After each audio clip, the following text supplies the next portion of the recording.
The drug companies named in the lawsuit have strongly denied any wrongdoing and have pledged to vigorously defend themselves in court.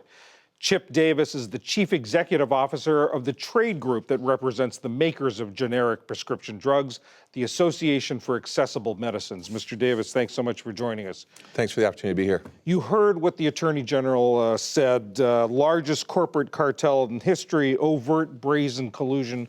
What's your response? Yeah, again, well, thank you for having me. My initial response to what General Tong said is that facts are important here. Conjecture isn't. Speculation isn't.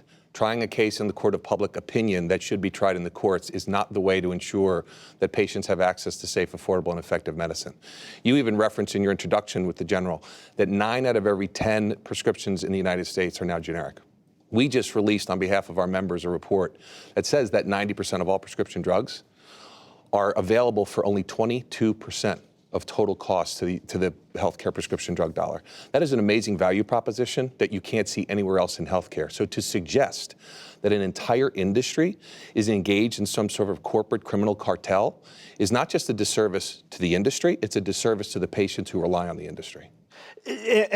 But he also pointed out that some of the data that the industry has put out showing the decrease in generic drug prices. Yeah, we put that out. That there was a spike. There was a spike in from 2012 to 2014, which is the period they're talking about, that this activity took place. Well, in your interview, what I saw, it was very hard to tell if General Tong was talking about present day or a time period that you just referenced, which was the 2011 to 14 timeframe.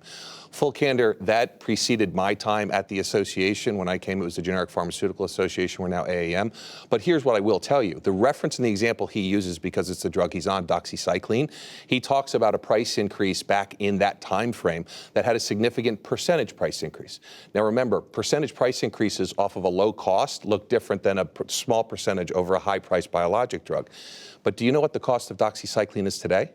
$14 for a 30-day supply. He conveniently, and the other attorneys generals, conveniently leave out the fact that there have been 37 straight months of generic price deflation in this industry, in part because of the evolution, the consolidation of healthcare buyers. This industry is actually facing real sustainability challenges. They aren't focused on colluding with each other. They're trying to figure out a way that they can sustain their business operations so that patients can continue to benefit from the drugs that they provide.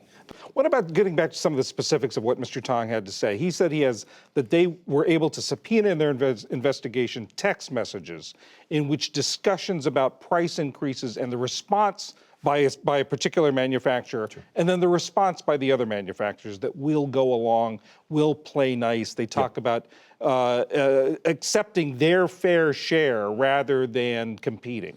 Well, I can't comment on any of the specifics of the investigation. AAM is not a party to it. What I will stipulate, too, is that these are serious allegations. And if there is any evidence of anti-competitive behavior by a small subset of the industry, then that will ultimately be borne out, and those individuals and the companies they work for will be held to account.